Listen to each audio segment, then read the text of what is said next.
Halloween, and welcome to another episode of Bring Out Your Undead. I, Megan, have reanimated all of the fucking ladies of this entire series to wrap up season 2 and finish off our conversation on Undead in D&D 5th edition.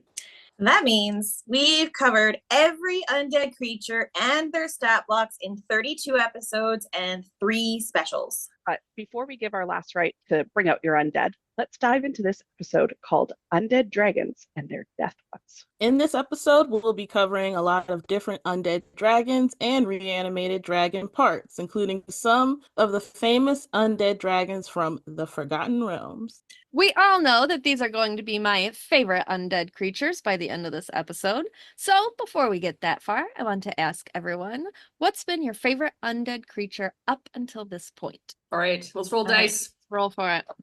13. 11. 9. 16. 4. All right, Miaca, you're first. What is your favorite undead creature so far? Headless Horseman guy. The dull Yeah, that one really just stuck out to me. I like his shoulders for one, and I think he's just very terrifying. I like that. I like his shoulders. Is your favorite part about all of the undead we've covered. Yeah, He had good love his shoulders. But I also like how he can just when you think he's down, he can rise up again and be a little bit more powerful, and I really like that aspect of him. And I think it's more so that he's just not he is a monster, but he's not this ghoulish looking type of thing. He just looks like a guy without the head. So it's just very simple. How we prefer our guys anyways. Yes. Fair enough. And he's also given Halloween, and I love Halloween. So yeah, he's been my favorite. What about you, Peps? I said it wrong in the episode. Lichen liches, is that right? No, Yeah. Lichens. Yeah. Yep. Because I love the druid lich vibe of them. I think that if my original character, who became the vampire queen of Barovia, she is now somewhere out there being one of these. In her ultimate quest for power at this point, I think. So Fair enough. I think that's where OG Peps is at now in her life. That's fair. Channel it. You channel it. Yeah.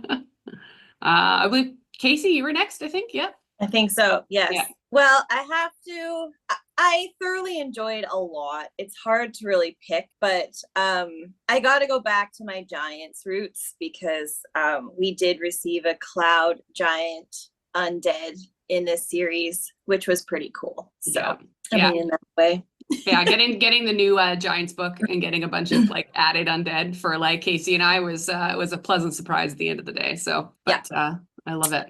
100%. For me, I think I'm gonna choose a type because I found that there's inspiration in all things, and some of the famous ones are a lot of fun. But I feel like I found a newfound love for race that I didn't have before, as well as just the generalized shadows that we talk about. Right? I feel like shadows are not utilized enough because people's go-to is zombies. But if you think about mechanically how a zombie work, a shadow works similarly, but a lot more disguised, hidden, and roguish. So it's I would rather use shadows now instead of zombies. So I think because I made that switch, I would rather do that. So you know what's so funny, Megan? I ran a 8-hour session yesterday with my family, and they were traveling on the road through an area called Fields of the Dead. And I did exactly that. I was I could do zombies, but I'm you know what? I threw 7 shadows at them, and they were shitting themselves when there was strength ability score damage and not just necrotic damage and that's it. And they were what? I'm yeah, your strength score goes down. And they were they were all oh no, we're gonna die. Yeah, shadows, do zombies. So last year. Yeah, zombies are last year. Shadows are in, zombies are out. 100% in. What about you, Ehlwyn? There was a lot of really good ones that we covered. And I think the ones that kind of stuck out the most were kind of the ones that seemed a little bit more unassuming, like the haints or like the will-o-wisps and things like that, but ones that you could really like build more like environments around and things like that, like with the haints, with a lot of kind of like Appalachian kind of lore that you could really bring in to your campaign, or just like the will-o-wisps and the way that they interact with the environment and things like that. I think like it was just more, we covered a lot of really cool creatures, but it was the ones that really added a lot more to kind of the environment and things like that that really kind of stuck with me. Yeah. Actually, Sometimes- after we covered the haints, I realized that Dylan's porch is painted haint blue. And so I Oh, had is to it? tell I yeah, love that. like the underneath of it and Yeah. the porch itself is Yeah. haint blue. And I Is had to haint like blue? explain to, I was like, oh shit. Amazing. You guys are protected. You guys are good. Yeah. Fine. No, Love it. we just went to go get our nails done the other day, Ellen and and I always either get black or the green, and then I realized Yeah. that the green color that I get is actually called like Night Rider green, and I'm like, Nice. perfection. Very demure. Mhm. Yeah, very very cutesy.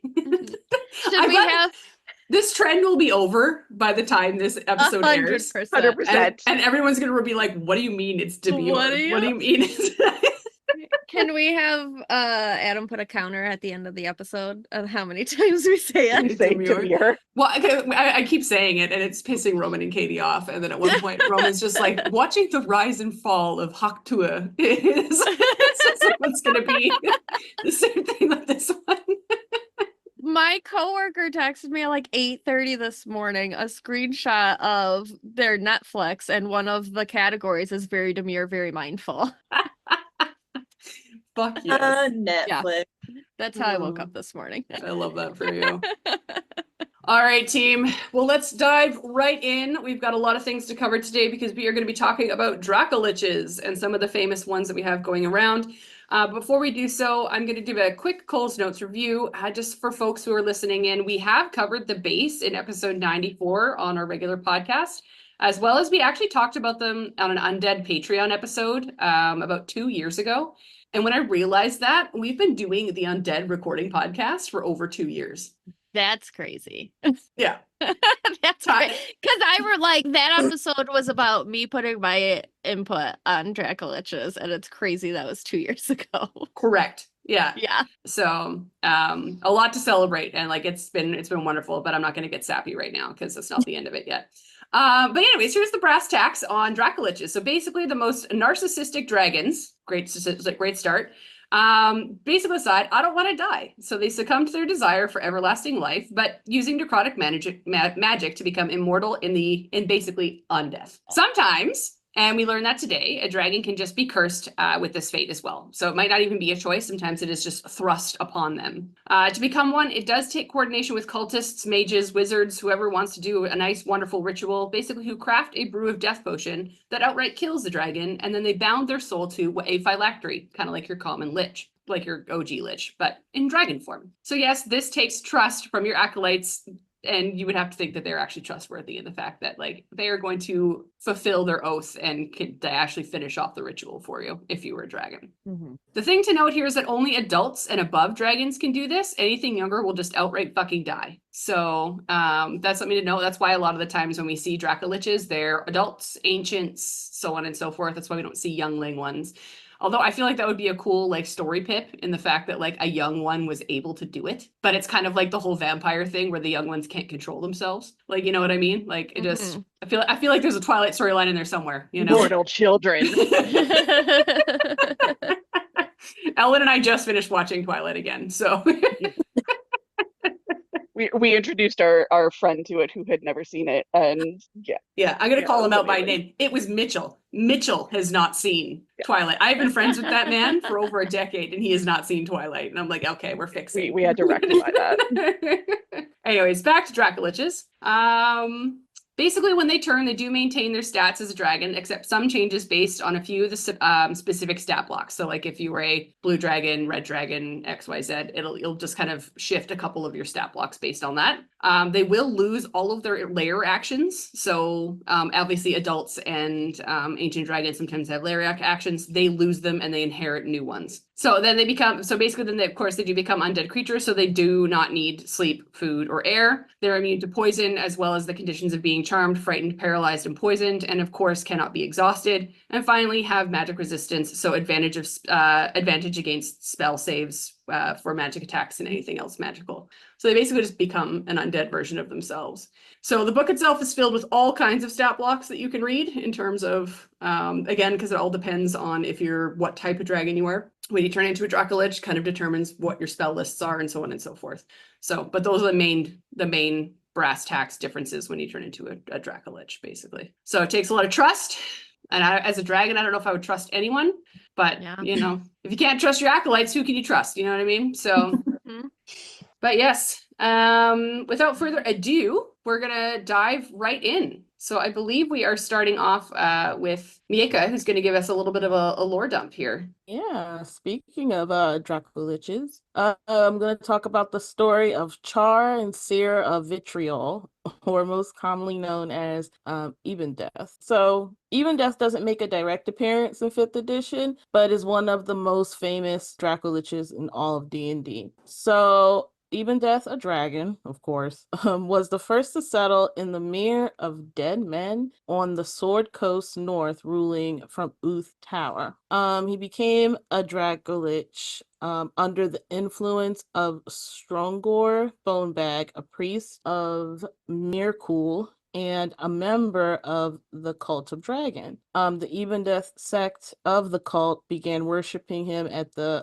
mausoleum of the Ebondeath in Uth Tower. Miirym was a necromancer who ascended to become a god of death. Then he became the god of decay and exhaustion. His cult has been just like a major antagonist in previous editions. Under the eye of Miirym, Ebondeath's body disintegrated. That's just, to me, when I read that, I was like, ooh, yikes. It was said that his soul was still tethered to his remains, which remained in a bit of stasis. So that's, to me, is giving like Lord Voldemort. I thought of him. It wasn't until 300 years later where cultists were within the cult of the dragon sought out his remains and planned to return him in the body of a green dragon, which I thought was just very rude. Like, how are you just going to use somebody else's body? But this is evil we're talking about, so it's just like another day for them. Ebondeath gets a very brief mention in the D&D Beyond exclusive publication Sleeping Dragon's Wake. This is one of like the handful of digital sequels to the adventure from the Essentials kit, but it's not a very good example of his presence. Essentially, a cult is trying to weaken another dragon so Ebondeath can possess him. It fails, and Ebondeath is never mentioned again in 5th edition. I did a little bit more research on that, and I came across the green dragon's name. Her name is Old Gnawbone, and she was just not having any of the possession mess at all, which good for her. I'm not sure, obviously it didn't work, but like I would like to have read more about that, but I couldn't find anything. A little bit more info calls to say that you can still hear Ebondeath's whispers, as he may have become a demi Dracolich, which is a Dracolich in a very weakened state. So that's a bit creepy. So yeah, that's Ebondeath for you. I would like to ask though, Miaca, was it you that put in the margins how to pronounce those names, or was that Adam? Yes, that was me. That was me. I just like opened like this one so I could like read along with your notes, and I was just like, oh, Yeah. that's smart. Yeah, it's so smart. Yeah, Very mindful. That is what I very think. demure. see? I'm For not a like lot you of- other girls. Some about Miaca different. I a lot of times will ask a friend, like, what do you think? Like, how do I say this? And he'll send me a voice message, and then I still say it wrong.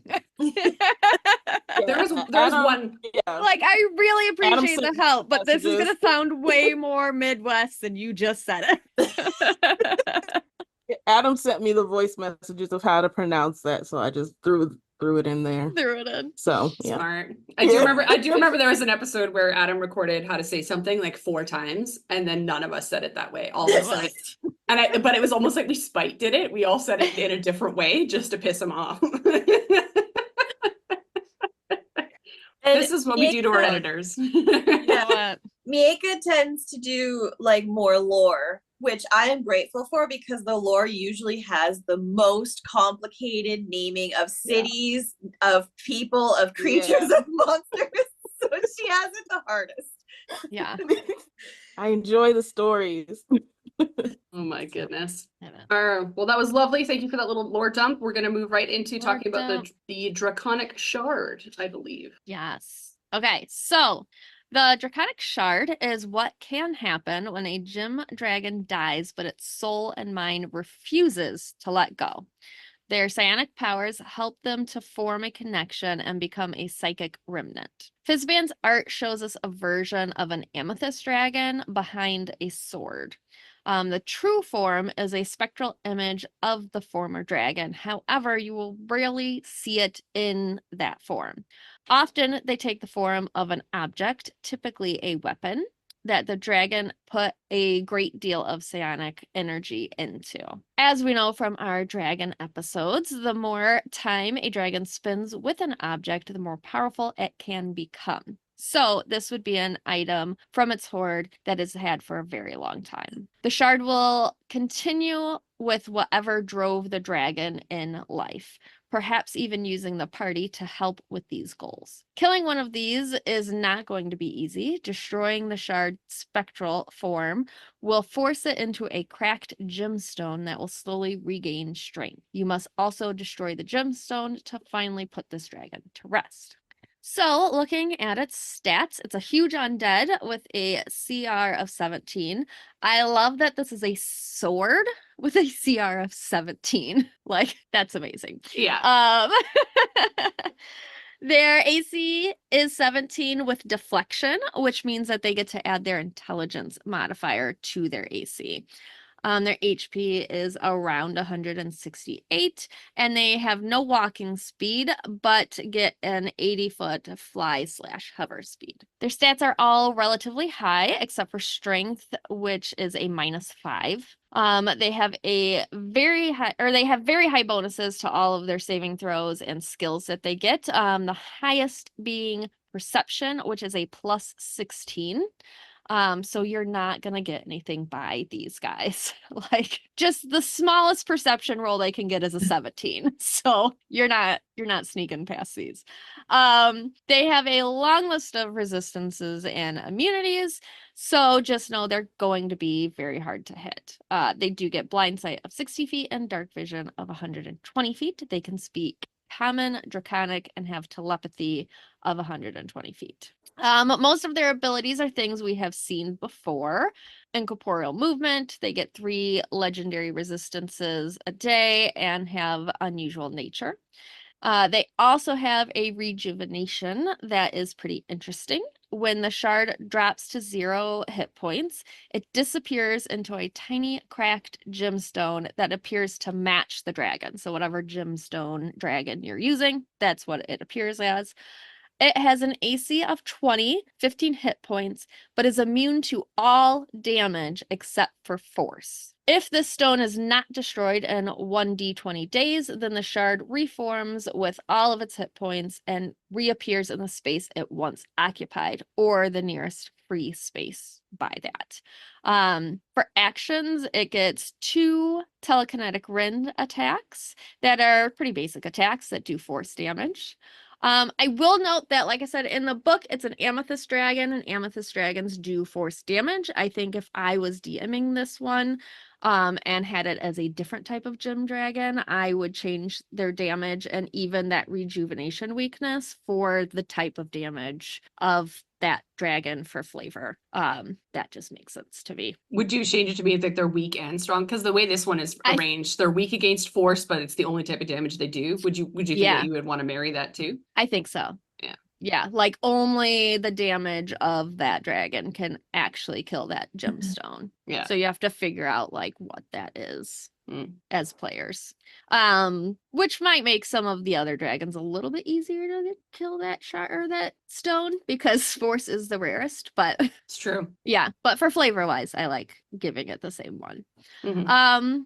It also has inhabit object as an action, and this is how the shard magically possesses items. While in the object, it takes on the shard's stats. It can fly, it can talk, it can do all the things the shard can do. If a creature carries or wears this object, they get to deal 1d8 force damage added to their attacks and is resistant to psychic damage. They have a recharge ability called Psychic Crush that has a 60-foot radius with a large intelligence DC save. You take 10d10 psychic damage and are stunned if you fail, and take half as much on a save and you are not stunned. They also have spell casting and can cast Detect Thought, Invisibility, and Telekinesis at will. And finally, they have legendary actions. They can either take Telekinetic Rend attack, cast a spell, or use Commanding Thoughts. Targeting a creature within 30 feet. The target must make a wisdom save or be charmed until the end of its next turn. While charmed, it does what the shard says and can only attack the shard's choice of targets or dash. That's cool. You basically make a nice sentient weapon out of this thing, basically. Pretty much, yeah. One might say the most terrifying sentient sword. Right? If you Correct. think it's just a sentient sword, you will be very much surprised Yeah, when you yeah. find out what's in it. My Lanta. All right, well, ladies, let's raise some dice for our first conversation around Draconic Shards. 9. 11. 14. 1. Nice. I also rolled a 9, Peps. Great. Oh, we gotta roll off. What's your judge's dex? What's your dex Nine. stat? 19. Yeah, who's more dexterous? I'm gonna- Very Definitely not obvious. me today. Oh, but I rolled an 8. So Okay. There you go. All All right. right, I hope someone wrote down that order because I don't know where I'm going. I got you, I think. Okay. All right, well, I'm going first.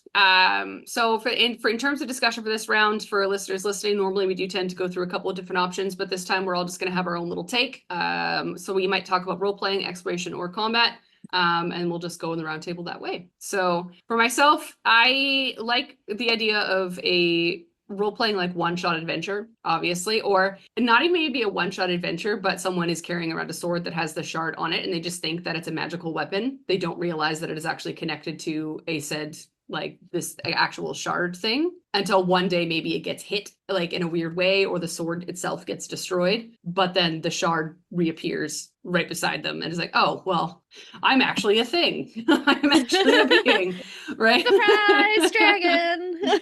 Surprise dragon. Yeah. So, because like it'd be that fun thing as a DM, like that someone's like, well, I really want like a magical sentient sword. Okay, cool. Like you have this sword, it's got a purple gem on it, and you can speak to it once a day or what have you, or something like that. And they just think it's really cutesy and really fun. And it is not. It is actually a dragon. And that's something that you find out way, way down the line, right? That would be a nice classic way to introduce it without being too forceful. Or like that whole classic thing where you kill a dragon, and all of a sudden you come out and your sword has a gem attached to it and you don't know why. And then it turns out that you didn't actually kill it and it's now just following you around. Okay? nice. So, but yeah. Next I believe was Ehlwyn. You rolled, did you roll below a 9? No, I rolled 11. Correct. I thought so. Yeah. Okay. I don't know why. So as far as like its powers and things like that, like I don't know why my brain was going to like Rainbow Bright-esque, like it's gonna have like sparkles and it's gonna have like I don't know. My brain went like My Little Pony, like Care Bears, like all of that. Like what was that? Was it what was the band? Was it like Gem and the Sparkle something or other? It was like that 80s cartoon where they were in a rock band. I don't know. I was just thinking 1980s cartoon. You're gonna have like all of the gemstones and things like that, but you're gonna have like it's gonna be sparkly and it's gonna be pretty and it's gonna be a little bit mesmerizing and it's gonna be charming, which does make sense because you do get charm. So The show I you're don't know. thinking of is Gem and the Holograms. Thank you, Gem and the Holograms. Yeah. Like I don't. Yeah. It's a rock that's band of different sharded, like. Yes. Exactly.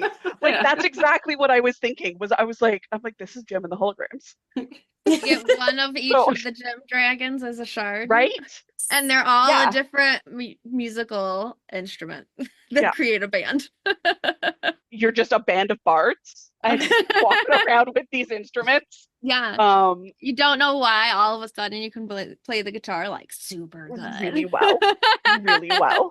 Yeah. I don't know. Like I was just thinking like it was just like a flashback to the 80s, a little bit of a childhood nostalgia. So I feel like a lot of like kind of like the powers and kind of spells and like what their attack would look like and things like that would be just kind of play up kind of like the hokey 1980s. Well, their cartoon. charisma Yeah. is a +6. I feel like you could just turn this into a bard. Yeah. Right, but. All right, Peps, you are next with the defeated tie of 9. All right. So one of my first thoughts with this was like, if as a DM you're setting up like your big bad or whatever, you have this very important gym dragon in your campaign and your players kill it, like players do, and you weren't ready. I would have that go into a sword and then like afterwards have the sword call out to your party and pretend that the party saved them. Like, oh, I've been trapped here forever and this dragon's been horrible to me, and like get the players to take this sword, and the sword is the dragon they just killed, and just like whispering in their ear the whole time like, oh, I think the dragon's plan was this and we have to go make sure it's secure, and like getting them to go and play out what the dragon wanted to be done anyways. Amazing. And then at the end, it's just like, warriors, come out to play. But that's cute. Casey, you're next. Yeah, this is just screaming role play opportunity to the nines because of all the telekinetic, the psionic stuff. I was actually intrigued by the commanding thought for legendary action. What came to mind for me was Venom, where it's like, okay, so it's using all of its abilities to, like Pep says, convince whoever's carrying it or using it to do these things and like, you know, being amicable. But then I feel like if whoever's wielding it or carrying it is just diverting and not listening anymore, it's just going to use commanding thoughts and be like, I think not. And then just basically take over and be like, you're going to be my puppet. We're doing this. And and so it's just going to like basically take over. And perhaps that is when it is the big reveal of, oh, maybe this is not what I thought was in this sword. Maybe this isn't the surviving like person, or maybe this isn't my great grandfather. I think of all the times I've had a sentient sword with like my conscience in the sword, and I'm just like, this would have been fun. Yeah. Yeah. I truly love this is just give your players a sentient sword. Don't tell them it's dragon. Yeah. No, absolutely. That's a surprise for later. Kill surprise.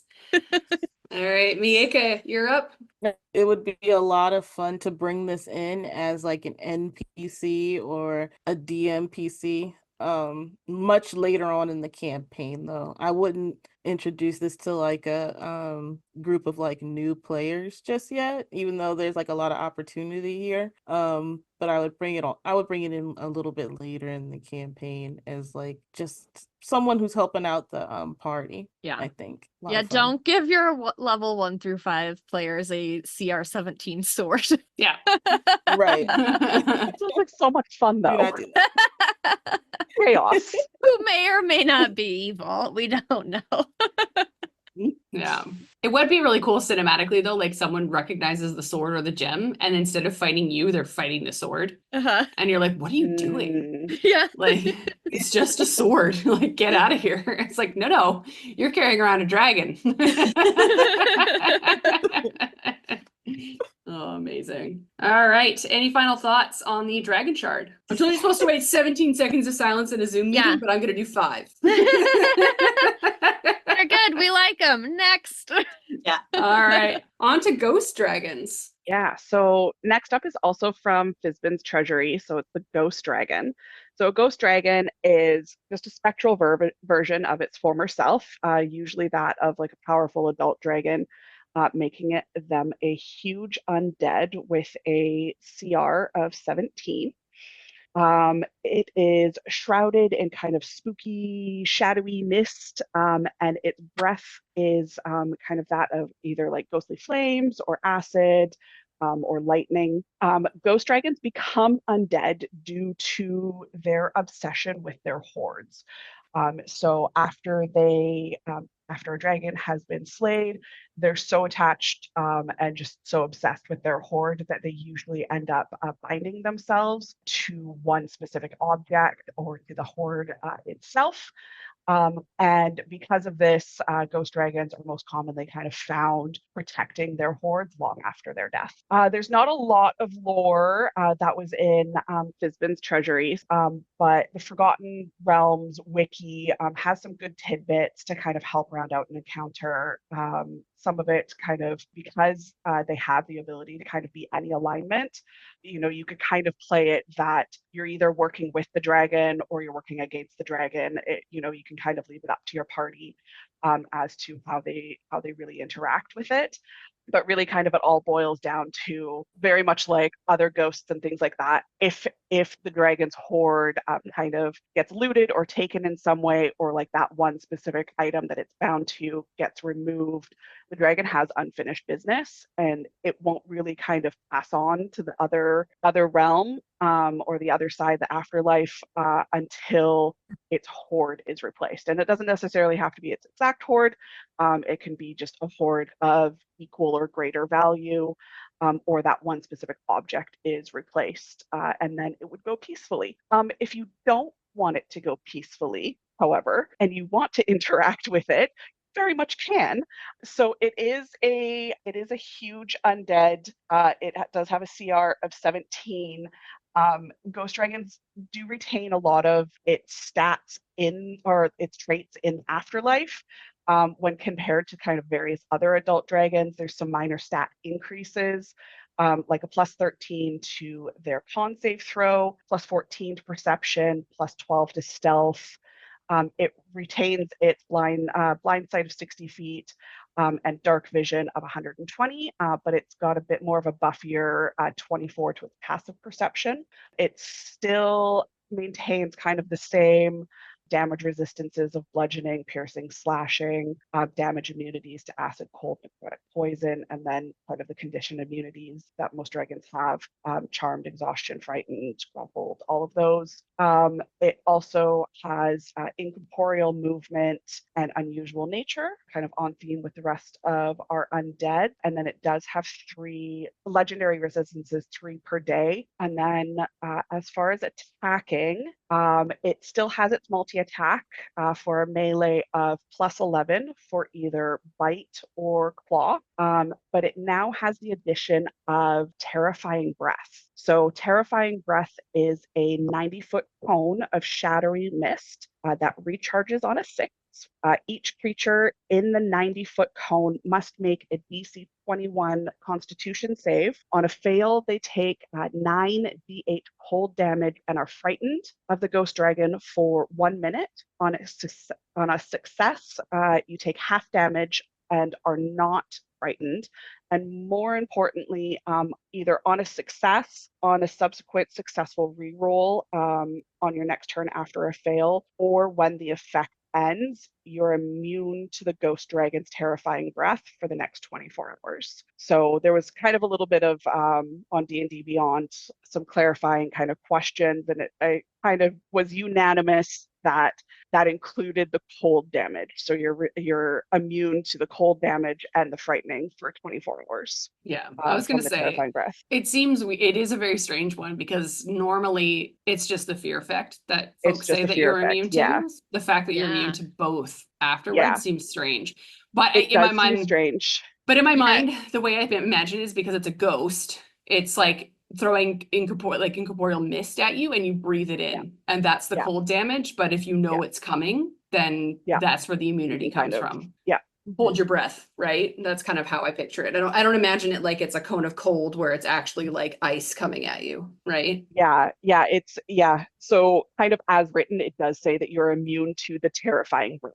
And so it's kind of all the components of the terrifying breath, I would say. Yeah, that makes sense. Yeah. So those are the little ghosty boys. Little ghosty boys just want to chill with their treasure and be left alone and be able to move on to the afterlife. Yeah, absolutely. We love that for them. Yeah, of course. Yeah. All right, let's raise some dice. Oh, that's cute. 6. 15. 5. What about you, Elwyn? Sorry, that was a 2. That was a 2. I'm starting to write down the order in our. Smart. Yeah. All right, first up for this round is Casey. So what Oh would my you like to talk gosh. about for the ghosty boys?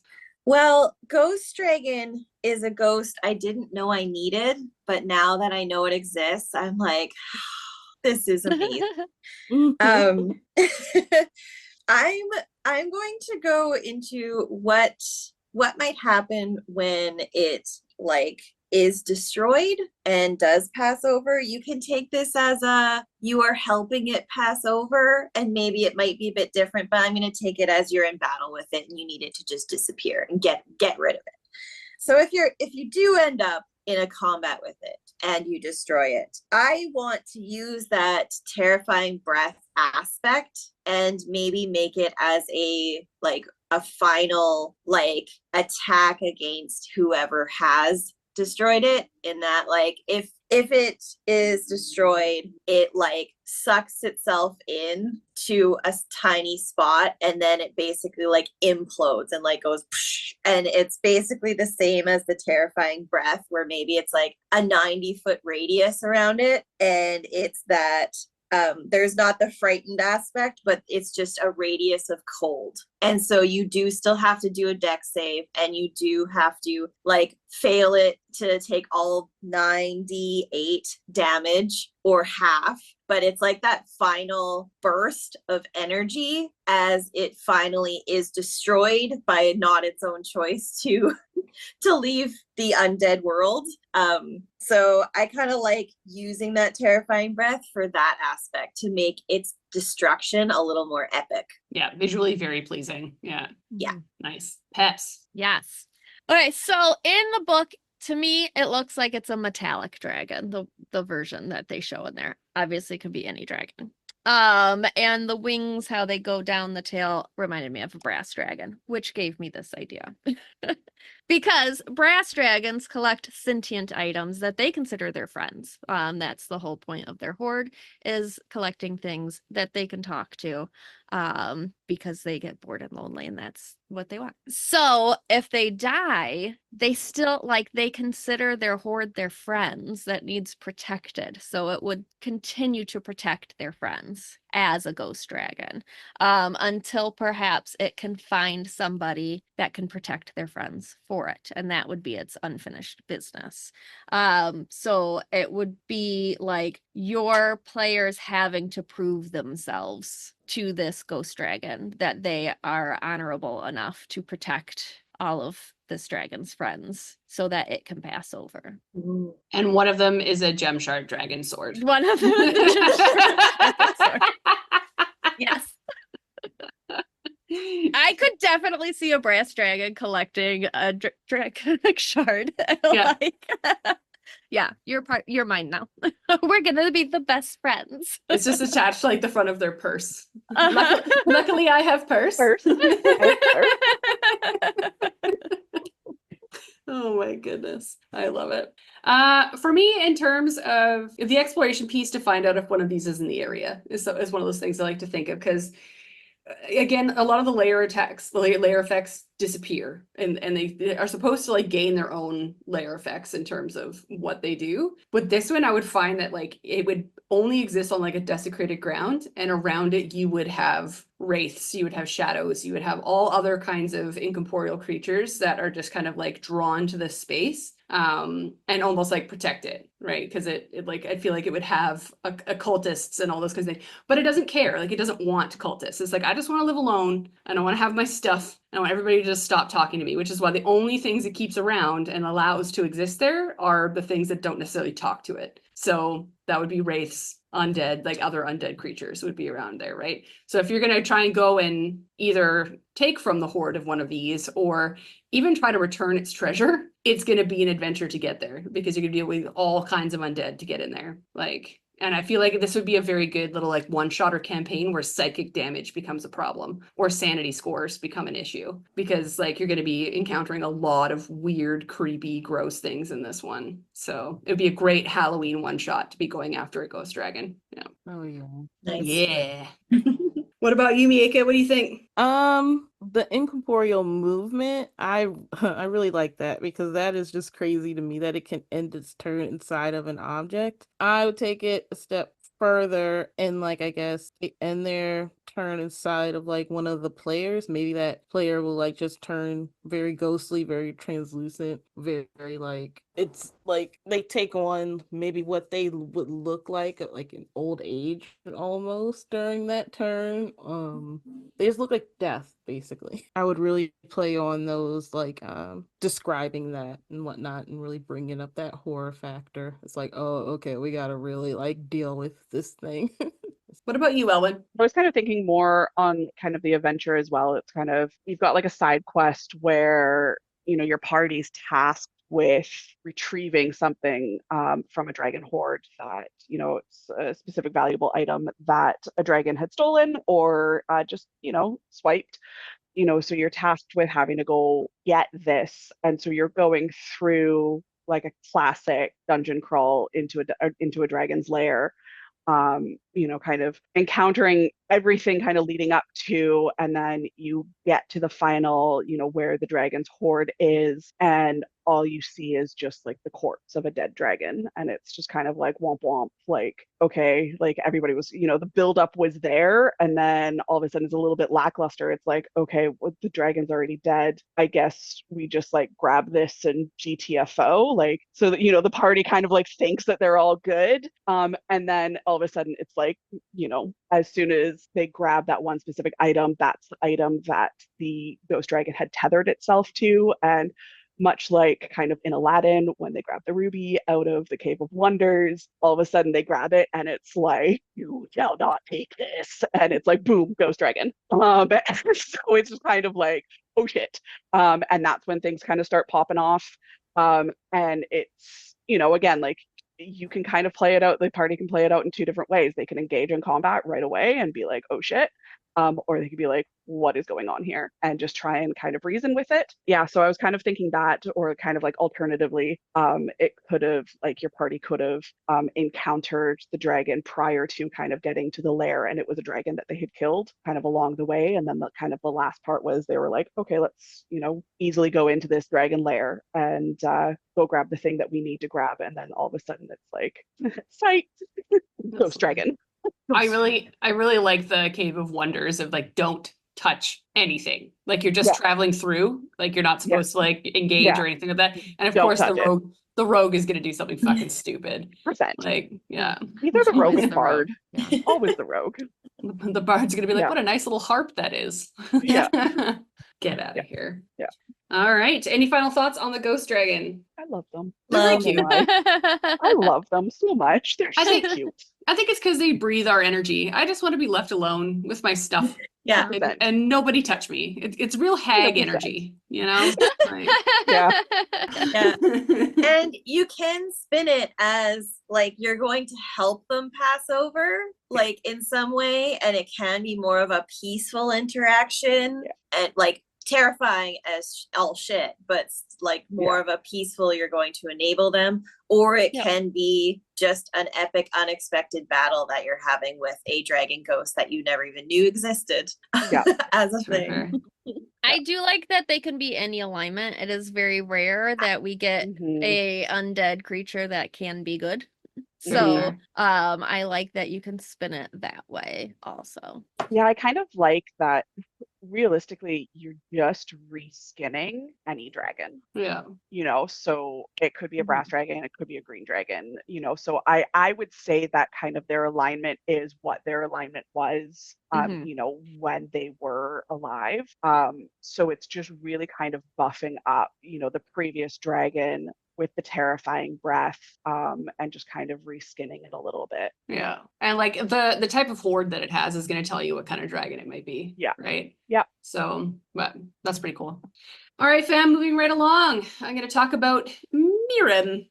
So we're going to move away from Fizzbands. We're going to talk a little bit about Candlekeep Mysteries. So Miirym is basically also known as the Sentinel Worm. They are a silver dragon that broke into Candlekeep specifically to hoard all of the treasures for themselves, specifically within the libraries. So in this process, she actually destroyed books and ate most of the scholars until a wizard bound her to the bellows of the caverns to serve penance. However, the wizard passed away before they lived out their imprisonment and therefore is stuck there. And other wizards and other mages have tried to break them free and have failed. So she's just stuck in the library. Over time, I know, whoopsie doodle. Over time, their body did wither away, but the curse remains on their soul. So they are bound to basically haunt the catacombs and tunnels below the Pupper. Is she squeaking? And I am also terrified to mute because anytime I have muted, I have been not been able to unmute. So sorry. Fair enough. I will ignore it from now on. Us have audio issues? I can't How imagine. strange. How strange. How does that happen? So funny. All right, but again, what I mentioned, the body does wither away, but the soul is bound to the catacomb itself. So they basically just traverse the tunnels below the library itself. The thing to note about her is that she isn't actually interested in fighting you at all if you happen to be in the space. She really, in true Silver Dragon form, just wants the recent hot goss for whatever's going on in Faerun. So she will be a conversationalist for sure. High charisma characters basically wanted for this kind of an interaction. She will only get violent if called upon to fulfill her duty to protect the library. So if you start destroying books, she's going to fight you. But so no book burning ceremonies or anything within this library, please no. But in fact, so yeah, respect her space and you'll probably be all right. In fact, she'll probably like sit down, give you some tea and be like, tell me what's going on, you know? Like That really friendly Love it. librarian that you just like form that really like bond and connection with. yeah, I'm So much imagining, respect. oh, so much respect, right, Miaca? But I just imagine with the tiny little specks on the tip of the nose, just like with the beads The that are little like- round ones. Yeah, With like the pearl yeah, the pearl yeah. string. like yeah. the pearl Yeah. string to go around the neck so she doesn't lose them. Mhm. Oh man. All right. Anyhoozle, stat wise, she's a CR 22. I don't think you're gonna want to fight her, but Yeah. if you want to, it's gonna be a whole host of problems. So this is shown in her basic stat numbers of having a 262 hit point pool, a fly speed of 60, obviously no walking speed similar to her other dragons. All stats are above 0, the highest being of charisma at +6, which again shows that she likes to talk. All of her other stats are in terms of like strength is +3, con is +5, int is +4, and wisdom is +2. And her dex is the lowest at 0. And I feel like that's because in my mind, she doesn't need to dodge around the way that most dragons might want to. She's not a fast mover. She's just like, I'm in my library. Yeah. Most dragons just get like a +2 to dex anyways, so. So, but I find her with the 0, it's like Yeah. slightly below your Yeah. average like adult large dragon, right? So resistant to acid, fire, lightning, and thunder, and immune to cold, necrotic, and poison, as well as to being charmed, exhausted, frightened, grappled, paralyzed, poisoned, prone, and restrained, similar to most of our dragon friends. She knows common and draconic, but I think that because she lives in a library, I would DM this that she knows all languages. I don't care. Yeah. She has all Totally. of eternity to do nothing but read books. Correct. So, 100%. Also, she's Yeah. probably met so many people that have come through the library that speak multitudes of languages. She'd be like, I need to learn all of these so I can get all of the goss from everyone. Yeah. Right? Like, Yeah. Or if she doesn't, I would give her in her spell list the ability to like, what is that spell where you can understand languages when spoken to you? I think it's just Tongues. comprehend language. Comprehend languages? Or Yeah. there's comprehend something like language that. and tongues. And tongues. Yeah. Which Tongues is, lets you speak. and that's not in her kit either. So I would go either direction depending on what you want to do. Of course, in true dragon fashion, she also has frightful presence. And then going into her abilities, it is noted that in her stat block, she is bound to Candlekeep. So it's written right there in her kit. So if she dies, she regains her form within 1d10 days where she has died, as well as cannot be moved out by any magical means, period. So you can't just bamf her out in any way, shape, or form. As well as, of course, she has a regeneration ability. She has incorporeal movement, and she has 3 legendary resistances a day. And then the fun one that's kind of newish is the X-ray vision. So she can see through solid matter within 60 feet of her. So Love she it. can just see you. And I feel like that's because she's below the library, that if people are walking through the library, she's just like looks up. Mhm. Yeah. Just Okay. knows. Yeah. Or like behind a bookshelf or something. Yeah, that's what Right. I'm thinking is like she can Yeah. just see through the bookshelves. Yeah, so you can't hide from her if you're like running through the library. She's like, guys, stop running. I can see you. Stop running. Wow. Due to being a dragon, of course, she has her breath weapon. She can kind of switch between either cold breath, necrotic breath, or paralyzed breath, which is a DC 29 con save or be paralyzed for 1 minute. I feel like this is her way of just stopping you so she can talk to you. Wait, do you have a moment? Yeah. Do you have a moment to talk about our Lord and Savior Final Fantasy 14 critically acclaimed? I just had to throw that one in there. For spell casting, she can use her charisma score and can cast Dancing Lights and Mage Hand at will. Kind of boring, but I imagine that's how she picks up her books and reads them. Then can use Detect Magic, Detect Thoughts, Dispel Magic, and Locate Creature 3 times per day. And then finally has Dispel Evil and Good, as well as Wall of Force once per day. So she's not a very, you could tell, Silver Dragon generally are not very like a damage magic. It is more how to keep you in a space, how to chat with you, how to get information out of you, and how to keep themselves safe. She doesn't even have like escapist spells. It is just very specific to, I just want you to sit down and talk to me, and I have all these spells to make that happen. But then how to keep her safe is the dispelling of magic and dispelling of good versus evil and all that kind of stuff, right? Mhm. And then finally, she has her legendary actions where she can choose to either bite someone or use teleport, which is 120 feet to a location she can see. So knowing that she could teleport 120 feet really kind of depicts how large the library and the catacombs are Mhm. for that Also to be useful. An area that she can see, but she can see through walls Correct. and floors and stuff. So that is literally Going anywhere. everywhere. Anywhere within 120 feet of herself. Like, well, technically within 60 feet because her distance for the site is only 60 feet. Hmm. So if she's going to go through things, so then she can only go 60 feet. But Yeah. if she can probably go the full 120 if she can see that distance, Yeah. right? So if you're running above her and she wants to stop you, she just teleports right in front of where you're about to run into. Correct. Yeah. Oh, I love it. All right. Let's roll some dice and talk about Miirym. 13. 18. I rolled a nat 20. That never happened. Ooh. All right. Well, Casey, with a fucking nat 20, you start us off. The pressure. Well, I have actually been delving into Candlekeep Mysteries, the book, quite a bit with different aspects of DMing games. They've all been like lower level, and I've kind of used the ability to do the adventures in outside of Candlekeep, but drawing them to Candlekeep. And my main thing that I want to use once they get to Candlekeep is not to gain the information that they need to get from the library, but actually to have them encounter Miirym. Because I think she is actually, to be honest, the most interesting thing about Candlekeep, the library itself. So I think that she may also have a specific hoard of books or of things that she has acquired that are very important to her. And perhaps you have been mistakenly on a quest to acquire one of those. Maybe you have to go get it for some other deal that you didn't want to make, but they're like, we need this book back, and it's in the basement of Candlekeep. Go get it. And they say nothing about what's going on down there. And when you go, you encounter Miirym, and you're terrified, but realize she's nice.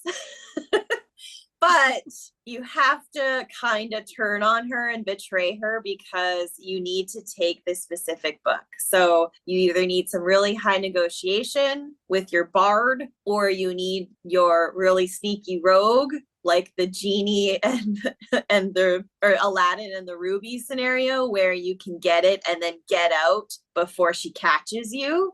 I think that's a cool spin, but undoubtedly, if you go to Candlekeep with your party, the best part about it is her. So I would bring the party one way or another down to encounter her, gain information from her, and potentially need to take something from her hoard or her area and see how that goes. Hoard is the restricted section, and she's like, you can read it, but you can't take it. Right? And then the rogue tries to sneak it into the bag and, you know. From 60 feet away, Miirym's just like, I can see you. I'm just thinking of like was it Philosopher's Stone, Harry Potter, when they are underneath the cloak of invisibility and they have to sneak into the restricted section, and then just like they open up like a book and it just screaming and all of that. Like I could totally see that here. Absolutely. Yeah. And you know the party would spend hours making a plan, and 100%. it would epically fail because it would be invisibility, it would be sneaking, it would be hiding, using all these magic items to go unseen, and then it would be Miirym Like, just like watching them walk by. And then just uses a paralyzing breath, being like, stop it. Yeah. All right, let's rethink our actions here. Yeah, everybody just take a minute. All right, Miaca, what do you think? I love her so much. I see so much of myself in this, in her. This would be a perfect one shot for me. Just starting all your players maybe where she is, and she just gives an adventure if she needs you to do something, and like players will just go and do it.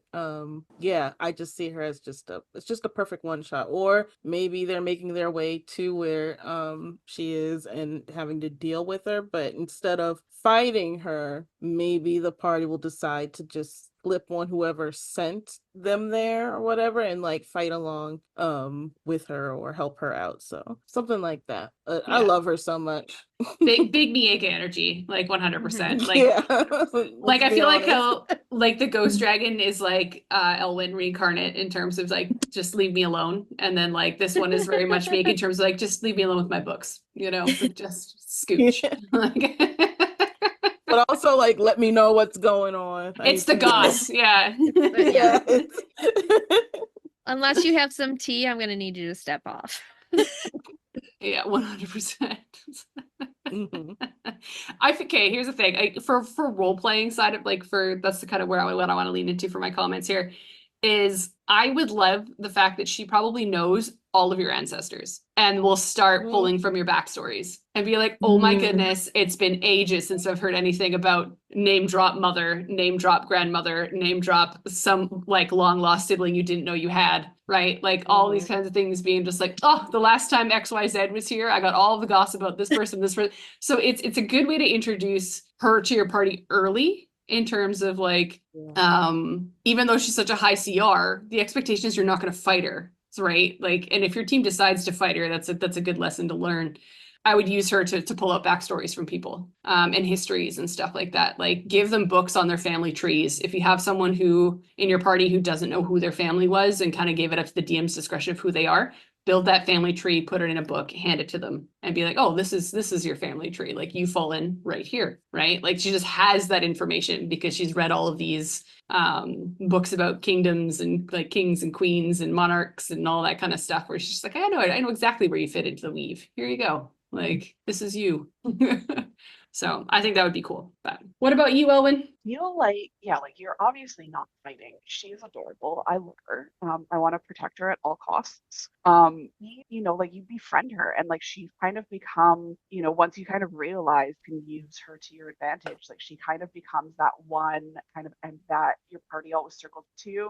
They go off on side quests or, they're going on their, their main arc and they like run into something that they get stumped with and they're like, oh, shit, we gotta go back and like we gotta figure this out. And so it just kind of like becomes like they become like the breakfast club where they hang out in the library and they're like going back to her for advice and like she is all knowing, and so they're just gonna try and build that friendship with her. How cute would it be if your character was actually like a librarian for her in this library? Yeah. And then just like went out adventuring. And so she exists and she's just normal to you, but to everybody else it's this amazing thing. We're just like, yeah, like I'm a librarian for Miirym the dragon in Candlekeep. And it's like, what?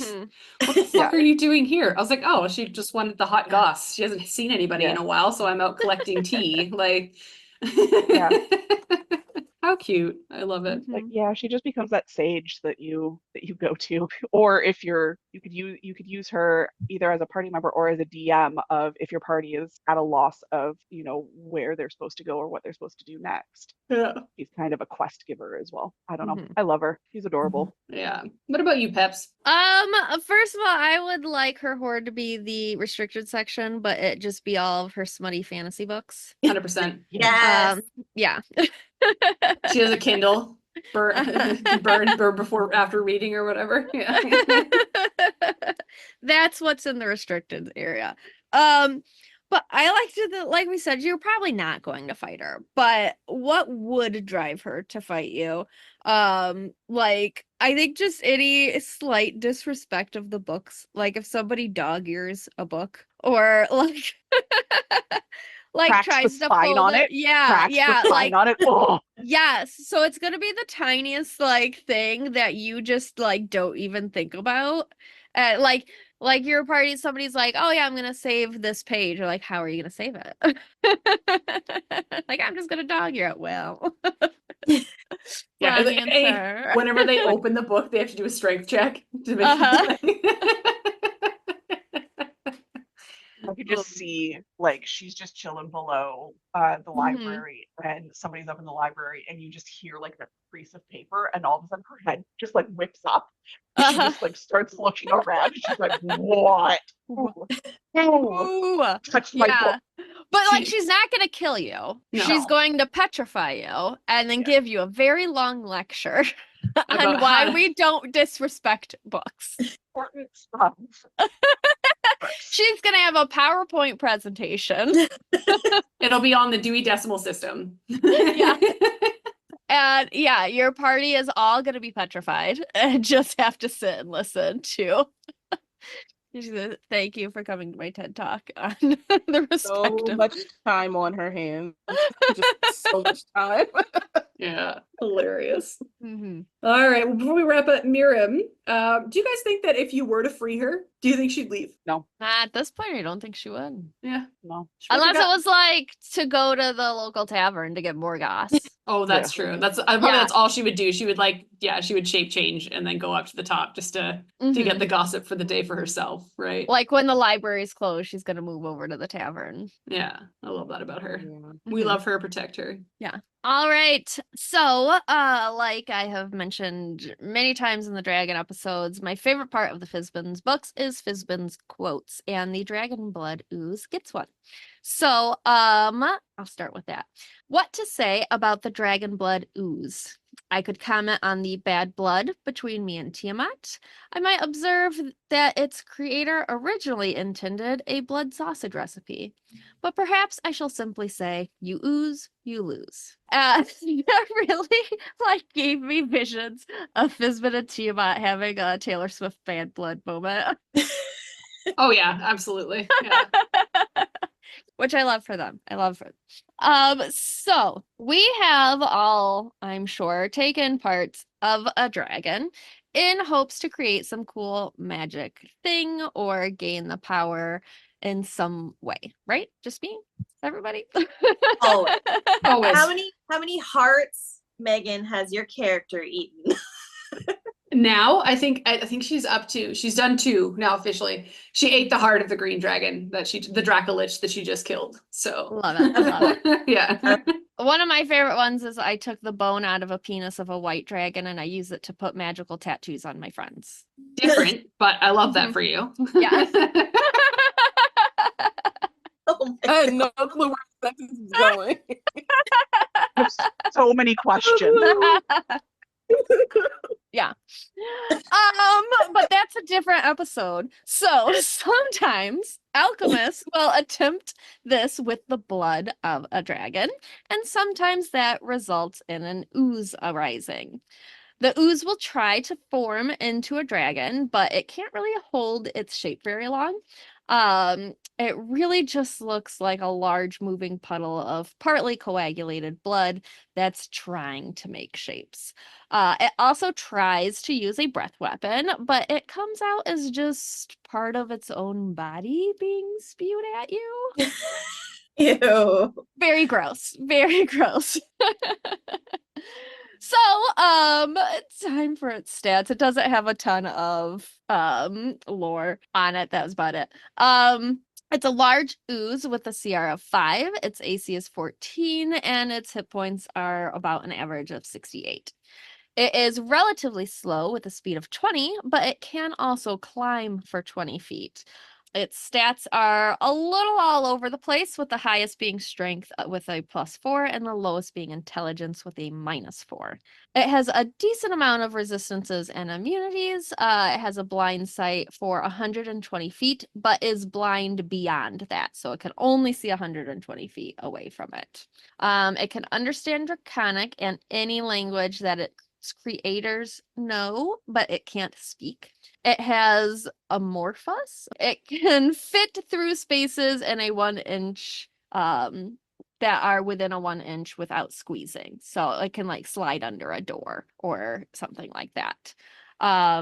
And it has spider climb. It gets 2 attacks of pseudopod, but can replace 1 with its recharge ability, which is called slime breath, if it's available. Pseudopod is a melee attack with a +7 to hit and a 10-foot range. It does 1d10 bludgeoning and 4d6 acid. Plus, it can grapple a large or smaller creature. Until the grapple ends, the target takes 2d6 acid damage at the start of each turn. And finally, we have its attempt at a breath weapon, slime breath, which can only recharge at a 6. The ooze expels a spray of its gelatinous mass in a 30-foot cone. Each creature in the area must make a dex save. On a fail, they take 4d10 acid damage and are pulled 30 feet straight towards the ooze. On a success, it takes half damage and is not pulled. There you go. Nice. So, Very simple. Very That's our ooze. out of all the dragons we've talked about, this is a very interesting one to throw down. Like Yeah. And like I don't want to make the comment, but like looking at the imagery in the book of what this looks like, A dragon? I was gonna say it just looks like a fucking dildo, but like It's straight off Bad does. Dragon. Straight off Yeah, Bad it's Dragon a- website. yeah, like Yeah. that's what do they call it? Grinders? Is that what they're like that's what it looks like to me. It's looking like something for sure. A little bit But of an it's got inspiration different pick. arms coming out, so it's like a group project. It's a group project. For fuck's sakes. We read too many books. You know what I mean? Like Sorry. That might be the demon smut I'm currently reading. Which one are you reading? I love Demon Smut. It's The Deer and the Dragon, obviously. Obviously. Okay. There are not actual dragons in it, though, but it's still pretty good. All right. That being said, ladies, let's raise some dice and see if we can find some other inspiration that is not smut related. I rolled a 7. 17. 9. What did you get, Casey? Oh, 12. All right. Starting off with a strong peps, you get to talk to yourself. So, Okay. how do you feel about these Dragonblood Oozes? Tell us about it. I think they're a lot of fun. I like that they just like try to be a dragon but can't be. It's very cute of them. But how I would use them, like I said, as players, we all try to take parts of the dragons to use them in ways. And if you have a player that does try and take some of its blood, and tries fucking around with that, making one of these pop out at them, on accident. Like you roll for a success. If they fail, they get an ooze all of a sudden. I also like the fact that they can climb, and just the imagery of like going through a cave or something and just like the blood dripping down, and you look up and it is this puddle trying to be a dragon above you. Absolutely. I'm getting like the Shining vibes of like the bloody hallway. Like Mm. yeah. And just say like you open a door and you just get splooshed. Yeah, because it is large. It's gonna be bigger than pretty much all of your players. Yeah. So you're gonna just get wall driven by this giant ooze grossness. Anyways, I don't know how to talk about this without, I don't know how to go down the rabbit hole without asking anybody, you guys, to follow me down it. So I apologize. Well. All right, Casey, what do you think? Well, I'm going to take the spin of this as it was an epic accident for it being created. But say it's like it was a mad wizard or sorcerer or something that just, went a little too far and made some mistakes. But then, embraced the mistake and made this like the household servant or the household pet, because you don't really have to worry about like opening doors for it or giving it access to anywhere. It can just ooze its way. So the fact that it understands Draconic and the language of its creator, but it can't speak, it's also never going to talk back. So like you'd be like, hey, go get me some more wine. And it's just going to like ooze its way through to the kitchen. And then, if there's a dumb waiter, you can just like go up and down the dumb waiter itself with anything that you need. So I feel like it's going to be a bit like a servant or a familiar to one maybe crazy or some wild NPC that you have that's either like a scientist, sorcerer, a wizard or something like that. And you could just plop this in as like an interesting add-on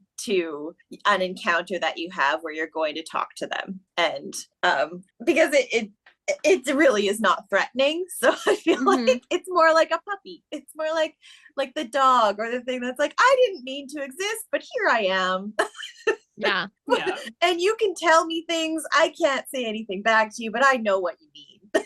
Yeah, exactly. Right. And like its charisma is a 10. So like it's not uncharismatic. No, it has a It's personality. very average. Yeah. Yeah. Yeah. And so yeah. it will get really good at like gestures, and maybe it can even learn like can move its ooze in like some sign language. Point some arrow direction or up. Yeah, because I was going to talk about the role playing aspect of the fact that it can understand what people are saying to it, but it can't communicate back.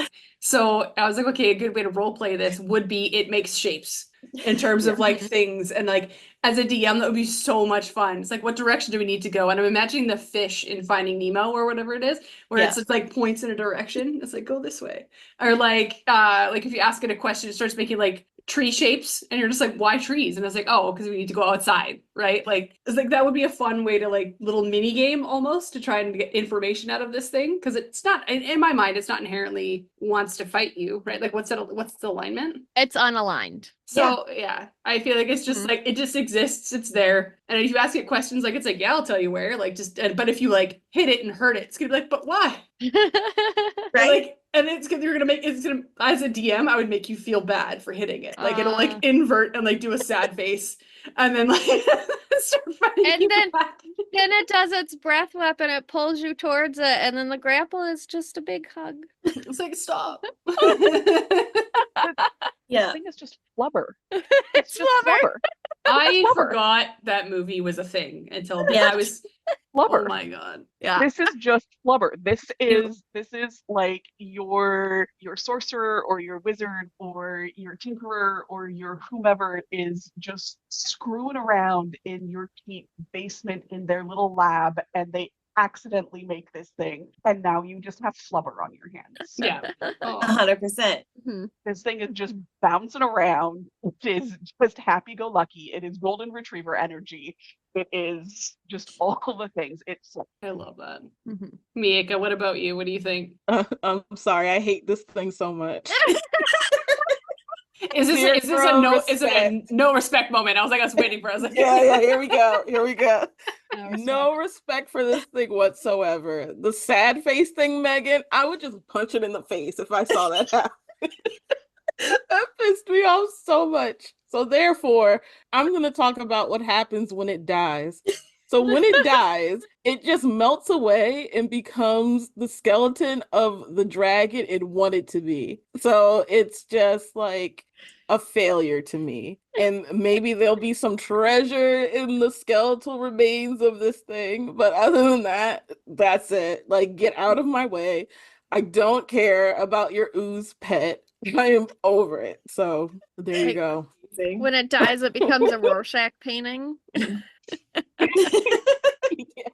Yeah, it's just I don't like it.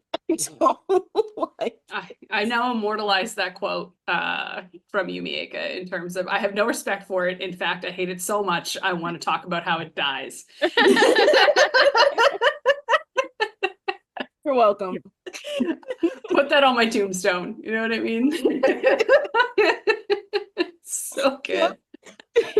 All right. Ehlwyn, what about you? Final thoughts? I just think that this thing's flubber. I love it. I think it's adorable. It's got a personality. I'm Yeah. polar opposite of Miaca. This You're thing's like, adorable. it's so cute. I want it as my friend. Yeah. Pretty much. Ew. I would be that one that would just like we're at the dining room, like we're eating dinner or whatever, and I'm just like dropping like chicken bones on the floor for it to eat, and it just like absorbs it. You know what? I'm so glad we were able to pull that one out of the gutter. You were. Trying to push it back down into the gutter. Just Ehlwyn's next character is gonna have a Dragonblood Ooze familiar. Oh, 100%.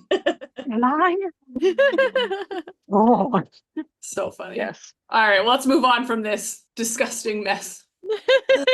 What do we have next? Next, we are staying in Fizban's Treasury of Dragons, but we are moving on to another undead, the Hollow Dragon. So, to protect an artifact or fulfill an oath, a metallic dragon may transform itself into an undead dragon known as the Hollow Dragon. And not really a new story here, but until its noble purpose is fulfilled, it will remain undead, which is a husk of its metallic dragon hide, but filled with radiant energy. And this will be variable depending on the dragon's origins. It could be anything from flame looking or lightning or a misty vapor. Hollow dragons are immensely powerful and cannot be pulled away from their undying purpose. Their bodies will reconstitute if destroyed with a very unique ability. When it's reduced to 0 hit points, its body breaks into 9 pieces. Each piece is a large object with its own AC of 19, 27 hit points, and immunity to psychic and poison damage. After 1d6 days, as long as all pieces are within 6 miles of each other, they all teleport to the location of the headpiece and merge with it and regain all hit points and become active again as a hollow dragon. So, like, what the fuck? Okay. It's like 9 Horcruxes. Give it time and they'll bounce back together, but What in the Harry Potter is this? You know?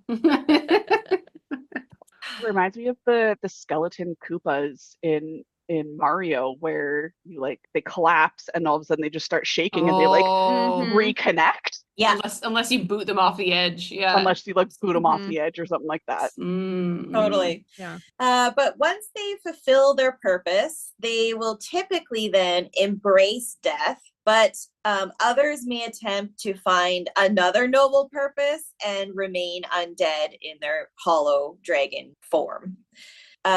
And that's the extent of it. It's not super complicated. The art in the book is actually quite cool.